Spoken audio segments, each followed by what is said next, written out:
As far as estimating the winds, this pamphlet again has the scale in there to help estimate winds. If you've got wind measuring equipment, all the better. We'd like to hear about that.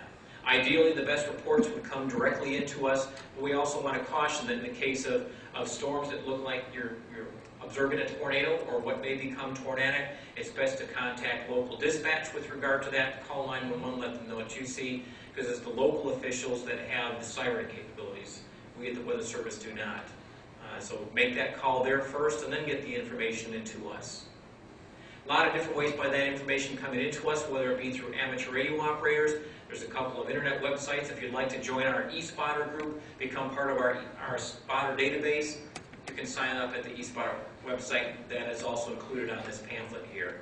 If you simply want to send an email to our webmaster, that's fine too. On the front page down at the bottom is a link to that webmaster. You click on it, go ahead and it'll just open up an email window. Report to us what you're seeing, what's taking place, what time it is and where it occurred.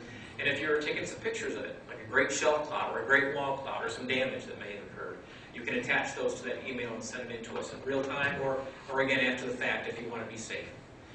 Also, you can contact us by phone, and oftentimes that's great too, because we're never overwhelmed with information. We can never get enough information. So, again, all this information is contained on this pamphlet here. Regarding the amateur radio operations, they're literally the backbone of Skywarn storm spotter operations for the Weather Service nationwide. And we serve 39 counties across central Indiana, and there's radio operations in each and every one of those counties. And they typically will have someone that coordinates those radio activities. The information is funneled into that person who then relays that report up to ham radio operators that are sitting side by side with us at our office. Regarding the eSpotter, again, that website's located here, so if you'd like to sign up with us as an eSpotter, that'd be great. There's a report form at the eSpotter website that just drop-down menus. You fill out the information, you push it out the door, it sounds an alarm in our office, lets us know here comes a report from a trained spotter. Pictures literally do tell 1,000 words, so if you've got some pictures that you've taken, great. We're in fact starting a web-based gallery at our website here, not too long down the road in time once we get rid of a lot of other headline stuff that we've got going on right now. But there will be a repository there that will keep the pictures that you all send, and we'll have it available on our website. And for those pictures that are really good, that have good training potential, we'll be including those in next year's spotter shows. And we'll do a lot like we have here right now. We'll tie that picture to a radar image and the associated weather that resulted. Any guess as to what's taking place here? What would you be reporting? Rotating wall cloud. Anything else? I see a possible tornado. A little bit of debris there. Is it spiraling upward as a result of a vertical circulation, tornado development, or might it be a horizontal roll that might have been associated with rear flank downdraft, causing the horizontal roll of debris? So, a lot of things to be watching for. But as you're doing so, again, always keep in mind your safety. That's number one. Spotting from a safe location. If that means spotting at home, that's fine with us. You all live in different places, so that's a lot of different locations where reports can come from. So that's still good. When you have to take shelter, inside on the lowest floor available to you, in an interior hallway, closet, bathroom, or in the basement if you have one. That's your safest course of action. For those of you who are out in vehicles, try to get out of the path of the storm. If it's a big, long squall line, you're not going to be able to get out of the path. In those circumstances, just make sure you're not parked where trees can fall on you or power lines can fall on you. And probably point your nose to the wind so that your car is not likely to get rolled. If it's a tornado that's approaching your area, you might be able to drive out of the path of that. I'm not sure that the county roads around here are as nice as the county roads up our way, where you got every mile, you've got north, south, east, west access out of there, and I don't think that's true around here. So it's a little bit tougher. So that's why it's all the more important that you know your roads well, you know where you're at in relationship to those roads, and you know where you're at in relationship to the storm, so you know what to be anticipating. Keep in mind all storms contain lightning. If you can hear thunder, potentially in the range of being struck by lightning. And lightning's our nation's #2 weather killer. In this case here, this one literally struck right outside this guy's house. Now this is someplace down, I think in Australia, but nonetheless they've got thunderstorms like we do. You okay, mate?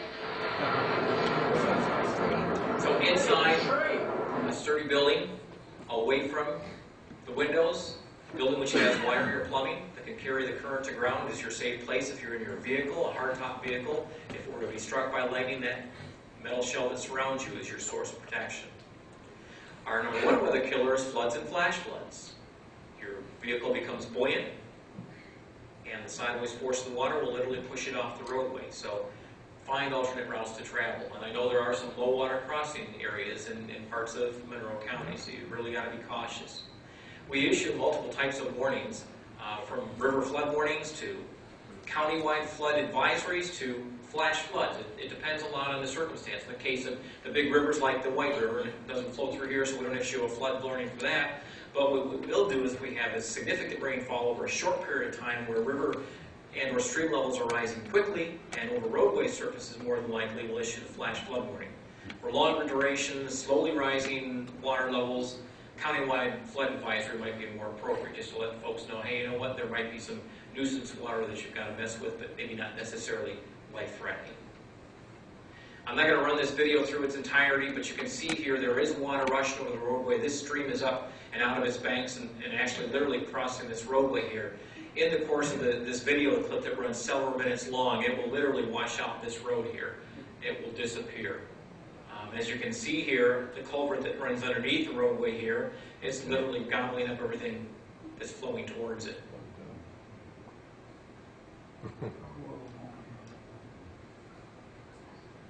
Now this one here, not a flash flood scenario by any means. In fact, this is a really strange scenario that's taking place here. Big hole. Yes, a sinkhole.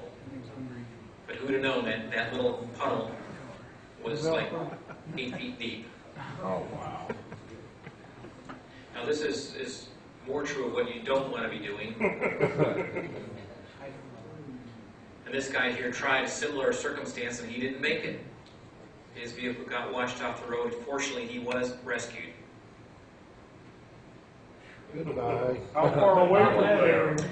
Beyond that tree line, there was a bridge over the railroad tracks, and his car kind of got butted up against the bridge. Yeah, this is the problem that you can run into. You have no idea the condition of the road surface underneath or whether or not there's even a roadway that's there. Or in this case here, where these Mexicans are across the Rio Grande and trying to make it to the USA, they did not make it. This was some flash flooding that occurred in Colorado, and just an example of what fast-moving water can do. Wow. So it's just important that when you encounter water that's over the roadway, just find another route to travel.